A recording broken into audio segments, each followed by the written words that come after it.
পুরনো ঝুড়ি কেউ ফেলে দিবেন না। এই পুরনো ঝুড়ি দিয়ে তৈরি করে নিন একটি অসাধারণ জিনিস। আমি এখানে একটি ঝুড়ির ভিতরে কিছুটা পরিমাণে মাটি দিয়ে তার উপরে একটি কৌটো বসিয়ে নিলাম। এই কৌটোর পাশ থেকে অল্প অল্প করে কিছু পরিমাণে মাটি দিয়ে দেব।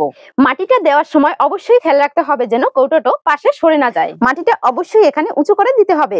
এটি আপনাদের একটি দারুণ জিনিস হতে চলেছে, যেটি আপনাদের নিত্য প্রয়োজনীয় কাজে লাগে। আমি এখানে কতগুলো চ্যাপ্টা করে মাটির দলা তৈরি করে নিয়েছি। সেগুলো রঙের কৌটোর পাশ থেকে বসিয়ে সমান করে দিতে হবে। ততক্ষণে তোমরা যারা আমার ভিডিওতে কমেন্ট করো তোমাদের সকলকে ধন্যবাদ। এখন রঙের কৌটোটি তুলে পাশ থেকে কয়েকটি পাপড়ি কেটে দিচ্ছি। আর আজকের ভিডিওতে তোমাদের একটি অফার দিলাম, যারা আমার ভিডিওটি 10টি করে শেয়ার দিবেন তাদের মধ্যে সর্বোচ্চ 3 জনকে লাকি পুরস্কার দেওয়া হবে। আর এ বিষয়ে কমেন্ট সেকশনে বিস্তারিত দেওয়া থাকবে। পাপড়িগুলো কাটা হয়ে গেছে, এবার আমি হাত দিয়ে সমান করে নিচ্ছি। এখন চুলার উপরে আমি 3টি জিগ বসিয়ে নিলাম। জিগ লাগানো হয়ে গেলে 2 থেকে 3 দিন শুকিয়ে নিতে হবে। দেখুন তো এটি শুকানোর পরে দেখতে কত সুন্দর লাগে। এখন এটিতে আগুন জ্বালিয়ে রান্না করে দেখাচ্ছি। দেখুন তো বন্ধুরা এটাতে কত সুন্দর আগুন জ্বলে। ভিডিওটি ভালো লাগলে অবশ্যই লাইক ও কমেন্ট করবেন। ধন্যবাদ।